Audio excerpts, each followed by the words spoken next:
नमस्कार साथियों, रिट 2021 के लिए प्रश्नों की गोल्डन सीरीज का भाग 3 हम लेके आए हैं आपके लिए। और यह रामबाण प्रश्नों की सीरीज है साथियों, जिसके अंतर्गत आपको रिट लेवल 2 के एसएसटी के लिए प्रश्न मिलेंगे साथियों। इसके अलावा आगामी जो गोल्डन सीरीज के भाग आएंगे साथियों, उसमें आपको संस्कृत विषय के हिंदी भाषा दोनों भाषाओं के भी प्रश्नों की सीरीज मिलेगी। और इसके साथ हम प्रयास करेंगे आपको मनोविज्ञान से संबंधित जो महत्वपूर्ण प्रश्न है उनकी सीरीज भी अलग अलग प्रकार से आपको मिलती रहे, जिससे आपकी तैयारी हो सके। तो चलिए साथियों, प्रारंभ कर रहे हैं हम जल्दी से गोल्डन सीरीज का भाग 3। नमस्कार, मैं राहुल छिपा आपका स्वागत करता हूं अपने यूट्यूब चैनल में। चलिए साथियों, जल्दी से पढ़ाई शुरू करते हैं। गोल्डन सीरीज भाग 3 का पहला प्रश्न क्या कहता है साथियों कि निम्नलिखित में से हवा महल की मंजिल का नाम नहीं है। यानी हवा महल में कितनी मंजिलें? 5 मंजिलें साथियों। और उन 5 मंजिलों में से कौन सा इसके अंतर्गत उस मंजिल का नाम नहीं है? आइए ऑप्शन में देख लेते हैं। ऑप्शन ए शरद मंदिर, ऑप्शन बी हवा मंदिर, ऑप्शन सी प्रकाश मंदिर या ऑप्शन डी सूर्य मंदिर। यानी हवा महल के अंतर्गत जो मंदिर बने हैं 5, उनमें से कौन सा इसके अंतर्गत नहीं है? सोचिए साथियों। तो इस प्रश्न का जो हवा महल जो हमारा जयपुर का है साथियों, इसका सही आंसर होगा ऑप्शन डी सूर्य जो मंदिर है साथियों, इस हवा महल की जो मंजिल है उसके अंतर्गत नहीं आता है। जबकि शरद मंदिर, हवा मंदिर और प्रकाश मंदिर हवा महल की मंजिलों में आता है। इसके अलावा 2 मंजिलें और है साथियों, एक का नाम है रतन मंदिर और एक का नाम है विचित्र मंदिर। ये जो 5 हैं, ये 5 मंजिला हमारा हवा महल है साथियों। ये जो हवा महल है साथियों, इसका निर्माण कब हुआ था? तो 1799 के अंतर्गत इसका निर्माण हुआ था। और इसका निर्माण किसने कराया था साथियों? तो सवाई प्रताप सिंह ने इसका निर्माण कराया था। और आप सब जानते हैं इसके अंतर्गत क्या है साथियों, 953 झरोके, 953 लाइट की दिक्कत नहीं है। इतनी अच्छी हवा आती है कि वही हवा महल इसका नाम है। और 365 जो है इसके अंतर्गत खिड़कियां हैं साथियों। यह भी तथ्य हमें ध्यान रखना है। जयपुर के अंतर्गत हमारा हवा महल स्थित है। चलिए साथियों, अगले प्रश्न की ओर जाते हैं। अगला प्रश्न संख्या 2। प्रश्न संख्या 2 हमारे लिए क्या कह रहा है? बड़ा ही अच्छा प्रश्न है। राजस्थान के किस महल के पास कनक वृंदावन और फूलों की घाटी स्थित है? रिट की दृष्टि से बड़ा ही महत्वपूर्ण प्रश्न है। राजस्थान के किस महल के पास कनक वृंदावन और फूलों की घाटी स्थित है? आइए ऑप्शन देख लेते हैं। ऑप्शन ए बादल महल जैसलमेर, ऑप्शन बी जल महल जयपुर, ऑप्शन सी बादल महल डूंगरपुर या ऑप्शन डी रंग विलास महल बूंदी। कौन सा महल है जिसके पास कनक वृंदावन और फूलों की घाटी स्थित है साथियों? तो देखिएगा, इस प्रश्न का सही आंसर होगा ऑप्शन बी जल महल जयपुर के पास कनक वृंदावन और फूलों की घाटी स्थित है। साथियों, ये जो जल महल है इसका निर्माण किसने कराया था? तो मान सिंह के द्वारा इसका निर्माण कराया गया था इसके पास में साथियों। और कहाँ पर है ये? मान सागर, इन्हीं के नाम से मान सागर झील के पास इस महल का निर्माण कराया गया था। और इसी महल के पास कनक वृंदावन फूलों की जो घाटी है वह स्थित है। चलिए साथियों, अगले प्रश्न की ओर चलते हैं। प्रश्न संख्या 3 हमारे लिए क्या लाया है साथियों? तो देखिएगा, प्रश्न संख्या 3 हमें कह रहा है दानचंद चोपड़ा की हवेली कहाँ पर स्थित है? जो हमारे हवेलियाँ हैं उनके अंतर से ये प्रश्न आया कि दानमल चोपड़ा की हवेली कहाँ पर स्थित है। आइए ऑप्शन देख लेते हैं। ऑप्शन ए जैसलमेर के अंतर्गत, ऑप्शन बी सुजानगढ़ के अंतर्गत, ऑप्शन सी जोधपुर के अंतर्गत या ऑप्शन डी नवलगढ़ के अंतर्गत। किस जगह पर यह दानचंद चोपड़ा की जो हवेली है स्थित है साथियों? तो इस प्रश्न का सही आंसर क्या होगा? इस प्रश्न का सही आंसर होगा ऑप्शन बी सुजानगढ़ चूरू के अंतर्गत दानमल चोपड़ा की जो है हवेली स्थित है। ध्यान रखिएगा साथियों, चूरू जिले के अंतर्गत यह स्थित है। बहुत ही अच्छा हवेली से संबंधित प्रश्न है। अगले प्रश्न की ओर चलते हैं। प्रश्न संख्या 4 क्या कह रहा है कि राजस्थान में पेइंग गेस्ट योजना कब प्रारंभ की गई थी? ये देखिए साथियों, हमारे लिए जो पेइंग गेस्ट योजना है साथियों, विदेशी जो हमारे पर्यटक आते हैं उस पेइंग गेस्ट योजना को कब प्रारंभ किया गया था? आइए ऑप्शन देख लेते हैं। ऑप्शन ए 27 सितंबर 1990 को, 27 सितंबर 1995 को, 27 सितंबर 2000 को या 27 सितंबर 1991 को कब किया गया था, ये हम देख लेते हैं साथियों। तो देखिएगा प्रश्न संख्या 4 पर्यटन से संबंधित है और इसका सबसे महत्वपूर्ण है साथियों, कौन सी योजना जो पेइंग गेस्ट योजना है वो प्रारंभ हुई थी। तो इस प्रश्न का सही आंसर होगा ऑप्शन डी 27 सितंबर 1991 में पेइंग गेस्ट योजना प्रारंभ की गई थी। अब देखिए साथियों, पेइंग गेस्ट योजना जो प्रारंभ की गई थी इसकी ये जो तिथि बड़ी महत्वपूर्ण है क्योंकि 27 सितंबर साथियों चारों में एक ही प्रकार का है। इस दिन क्या है साथियों, तो यह पर्यटन दिवस मनाया जाता है। 27 सितंबर को क्या मनाया जाता है? पर्यटन दिवस मनाया जाता है। पर्यटन दिवस के ऊपर 1991 के अंतर्गत पेइंग गेस्ट योजना चालू की गई थी और प्रारंभ में 3 जिलों में चालू की गई थी और वर्तमान में ये सभी जिलों में प्रारंभ है। जयपुर, जोधपुर और उदयपुर में पेइंग गेस्ट योजना प्रारंभ की गई थी।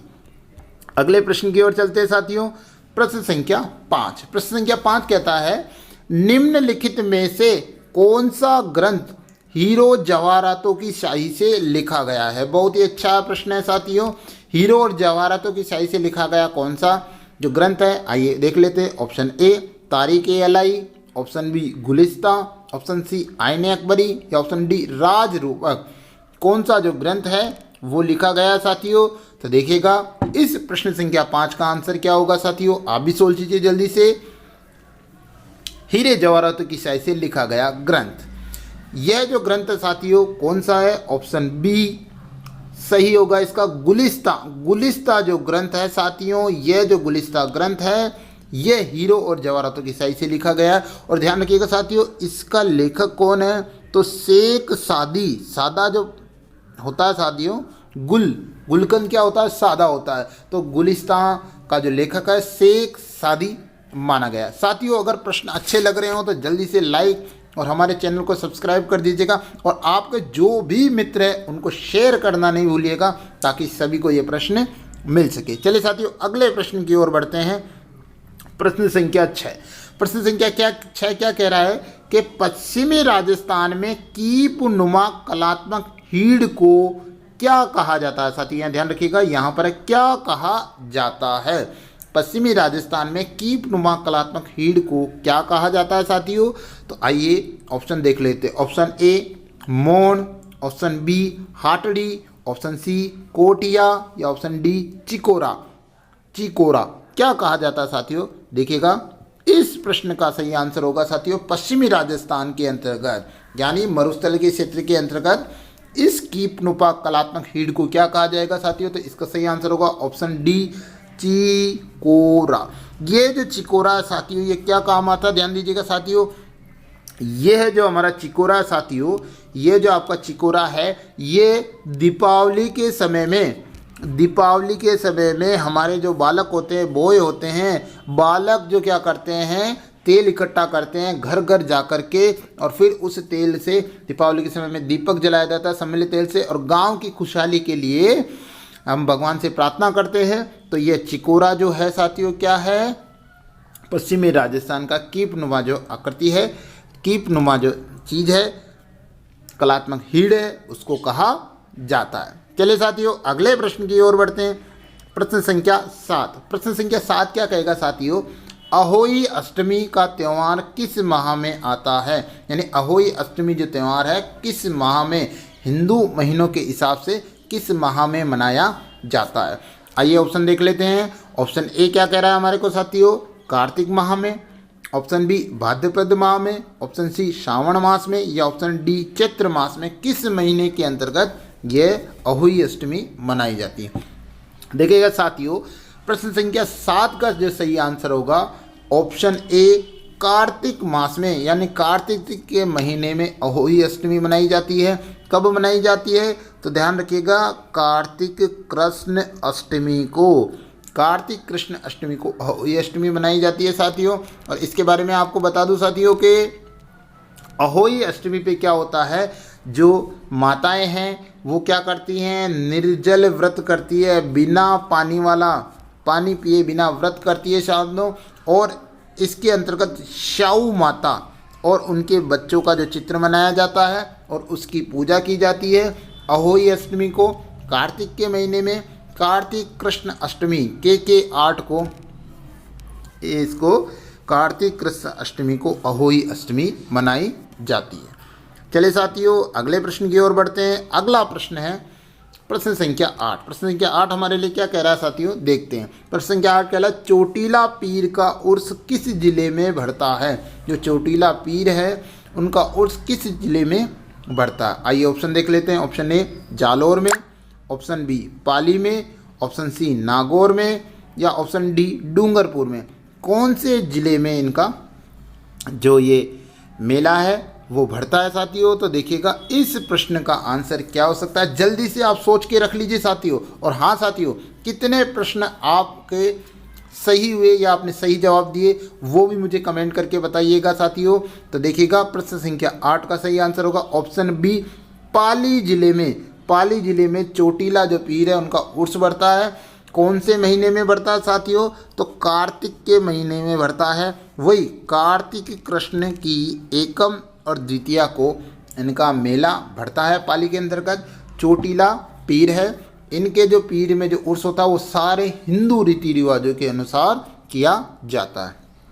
चलिए साथियों प्रश्न संख्या 9। प्रश्न संख्या 9 की ओर बढ़ते हैं। निम्नलिखित में से 8 खंभों की छतरी कहाँ पर नहीं है, यानी कहाँ पर इन चारों छतरियों में से ऐसी कौन सी छतरी है जिसके 8 खंभे नहीं हैं। आइए ऑप्शन देख लेते हैं। ऑप्शन ए क्या कह रहा है, राणा सांगा की छतरी, क्या इसमें 8 खंभे हैं। ऑप्शन बी संत रैदास की छतरी, ऑप्शन सी महाराणा प्रताप की छतरी, या ऑप्शन डी पृथ्वीराज सिसोदिया की छतरी। कौन सी छतरी जो है वो 8 खंभों की नहीं है साथियों। तो देखिएगा इस प्रश्न का आंसर आप जल्दी से सोच लीजिए साथियों और बताइएगा मुझे। तो 8 खंभों की छतरी कहाँ नहीं है साथियों, तो इस प्रश्न का सही आंसर होगा ऑप्शन डी साथियों, डी पृथ्वीराज सिसोदिया की जो छतरी है साथियों, इस छतरी के अंतर्गत कितने खंभे नहीं हैं, 8 खंभे नहीं है। यानी बाकी सब में राणा सांगा की छतरी कहाँ पर, मांडलगढ़ के अंतर्गत स्थित है, इसमें 8 खंभे।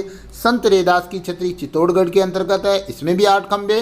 महाराणा प्रताप की छतरी बारडोली में, तीनों में 8 खंभे हैं। जबकि जो हमारा आंसर है पृथ्वीराज सिसोदिया की छतरी उसमें 12 खंभे हैं और कुंभलगढ़ दुर्ग के अंतर्गत ये स्थित है। अगर आपको इसके बारे में अच्छी ज़्यादा जानकारी प्राप्त करनी कुंभलगढ़ दुर्ग के लिए, तो आप हमारे पुराने वीडियो है जो प्लेलिस्ट में जाकर दुर्गों के बारे में पढ़ सकते हैं। वहाँ पर आपको कुंभलगढ़ दुर्ग और पृथ्वीराज सिसोदिया की छतरी के बारे में जानकारी मिल जाएगी। चलिए साथियों अगले प्रश्न की ओर चलते हैं।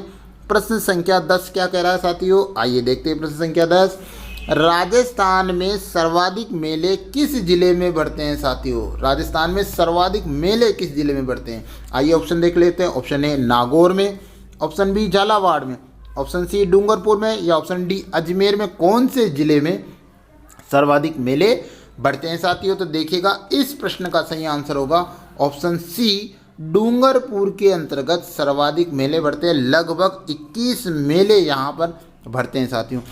यहाँ पर आपका मन किया होगा कि मैं नागौर को भी टिक कर दूं, पर ध्यान दीजिएगा साथियों नागौर में सर्वाधिक क्या बढ़ते हैं, पशु मेले। ध्यान रखिएगा नागौर में सर्वाधिक क्या भरेंगे, पशु मेले भरेंगे साथियों। जबकि राजस्थान में सर्वाधिक जो मेले होंगे वो किस जिले में होंगे, तो डूंगरपुर जिले में होंगे। नागौर में ध्यान रखिएगा सर्वाधिक पशु मेले भरेंगे। साथियों अगर आपको हमारा ये वीडियो अच्छा लगा हो तो इसे लाइक कीजिएगा, हमारे चैनल को सब्सक्राइब कीजिएगा और सभी मित्रों से शेयर कीजिएगा ताकि आपको इसी प्रकार के वीडियो मिल सके। रिट की भाषाओं से संबंधित या साइकोलॉजी और एसएसटी से संबंधित आपको इसी प्रकार गोल्डन सीरीज के अंदर प्रश्नोत्तरी मिलती रहेगी। चलिए साथियों फिर मिलेंगे अगले वीडियो के साथ। जय हिंद जय भारत।